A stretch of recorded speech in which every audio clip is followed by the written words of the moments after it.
Good morning and welcome to the 445 Productive Through Joy show with your host and your boy, Dr. Michael Datcher. This show airs each weekday morning, hella early at 4:45 a.m. Goes until 5 a.m. here on YouTube, then 4:45 p.m. and goes until 5 p.m. on Facebook Live. We are a show aimed at entrepreneurs, those who have their own business, those who like to own their own business, and those who simply want to live like a boss. Maybe that's you. If you find yourself falling into one of those designations, you've arrived at the right place. Now, as you may also be able to discern from the show's title, we're also interested in the idea of using joy itself as a technology to move ourselves towards our goals and objectives. We encourage everyone on the show to start their own business that they may be able to eventually fund their dream project, their passion project.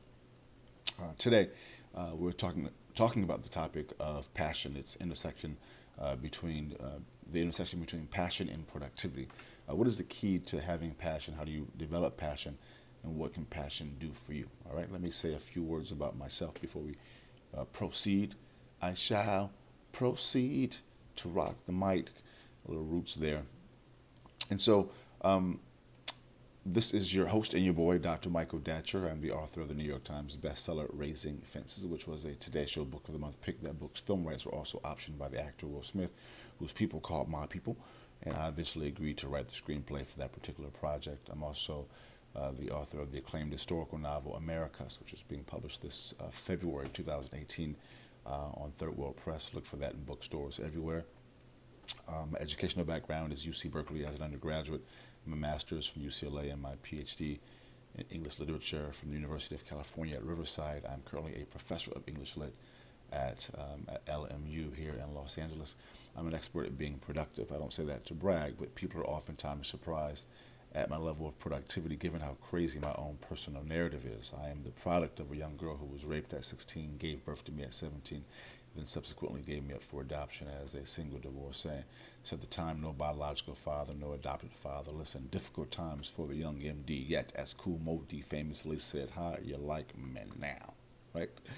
And if I can be this productive through joy, so can many of us who are watching the show. So today we are talking, guys, about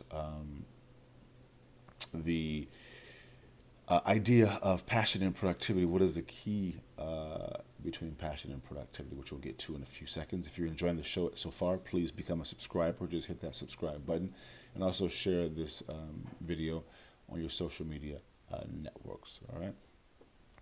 In the morning show, and we'll get to that topic in a few seconds, you can also go to productivethroughjoy.com and see what we do. We offer live one-on-one Productive Through Joy consulting, and we also speak to universities and organizations in high schools about this for young people, because when we can get our young people motivated at an early age to be productive, it bodes well for their future. All right, so again, productivethroughjoy.com. Of course, here on YouTube, Michael Datcher channel, where these videos are produced. Yeah, and michaeldatcher.com. There's all links to all those things there. Okay, so let's move on. So in the morning show, we talk about the import of framing your day before your day has a chance to frame you. At times we wake up with trouble in our mind, and that can follow us throughout the day. So we help people deal with that in the context of using ritual. Ritual can be defined as doing the same thing at around the same time. Let me just give you a brief sense of my morning ritual as an exemplar. So in the mornings I wake up at 3:45. I read a couple of spiritual or business books. I do our show now at 4:45 a.m. At 5, I work on my current novel until sunrise. At sunrise, I go to the beach to meditate and pray, do yoga. I live along the coast here in Venice Beach, California, so I go out and early morning walk out with my drum. It's just a beautiful time.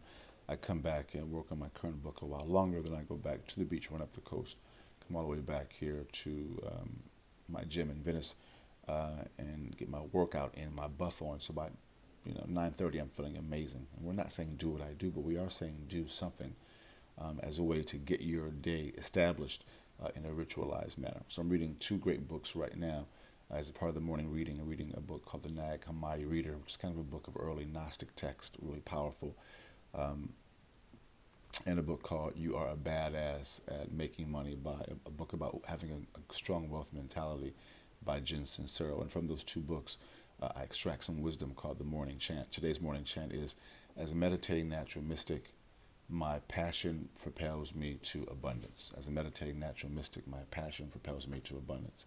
I think about that throughout my day and create the morning and afternoon shows based upon that. All right, so let's dive in. So, point one is you want to be able to develop a passion by finding out what your passion is. You want to be able to develop a passion by finding out what your passion is. What does that mean? Well, you want to be able to figure out what excites you. Too often, in in part because our parents love us, they want to direct us in a way that feels safe and good to them, which isn't a bad thing. I mean, our parents are there for a reason, and we want to be able to um, lean upon their wisdom to a certain extent. But we have to also mix their guidance, their wisdom, with also what excites us. Because when you can do what you are excited about, it just has a way of working out better on your behalf. Because excitement is going to lead to up level, upticking, and intensity in how you approach whatever you are doing. I'm sure most of us have experienced that situation when we've been involved in some project that we are really into, and during the engagement with that project, it's as if time can stand still. We can be reading for working for hours, and it seems as if only an hour has passed, right? And so, but that does take some self interrogation, deciding what it is that makes you really excited about your life and about what you are doing, which goes right into point two. As you begin to find that passion, you want to mind it, you want to do it, you want to read about it, you want to do your due diligence, you want to practice it. That's the thing. You have to practice your passion. You know, I mean, I can't overstate that. A lot of us, including me at one point in my life, we will talk about what we want to do or what we are into. We'll join organizations, which is good. We'll read magazines at times or read books, but we won't do enough work just in doing the actual practice every day. That's the thing. You have to do it. You have to engage in it. You know, there's an old saying. I write books, and the old saying is that writers write. If you're a writer, you have to write. You know, if you're a scientist, you have to do research. You have to actually do it. But what happens for many of us, is that at times the weight of it, the ideal of it, of being so close to our dreams, it just undercuts us, and the fear kicks in, and we're unable to really do our best work.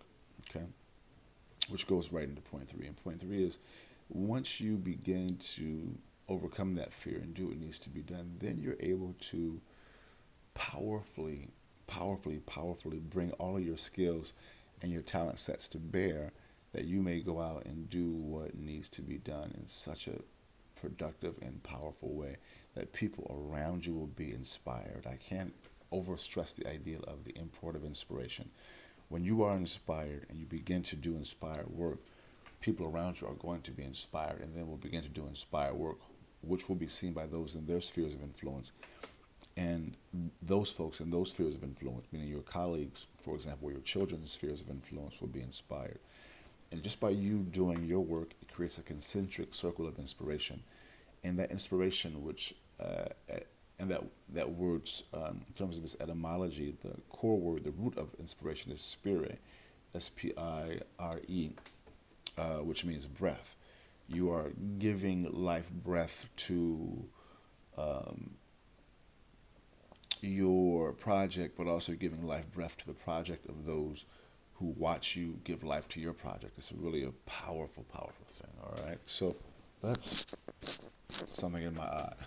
So that's it for the show. Thanks for being here. Boom goes the dynamite. We air each weekday morning, hella early, here at 4:45 a.m. on YouTube, and 4:45 p.m. on Facebook Live. We're a show aimed at entrepreneurs primarily, and simply those who would like to live like a boss, including entrepreneurs. We are a productivity enhancement company. We want you to be more productive, that you may go out and do what needs to be done. Because when you're productive, we all benefit. All right. Please become a subscriber. This show airs each weekday morning at 4:45 a.m. Please share this on your social media networks. Let people know that what we are doing here, we are not playing. Thanks for being here. We'll see you. In fact, we're being productive.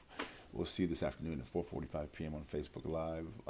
Different show, same spirit, same inspiration. Thanks for being here. Please also go to productivethroughjoy.com. See about us. We speak to schools and organizations about being productive and through joy enhancing their productivity of young people. And of course, we offer live one-on-one productive through joy consulting for entrepreneurs. Thanks for being here. We'll see you this afternoon. Until then, let's talk about it and be about it. Deuces.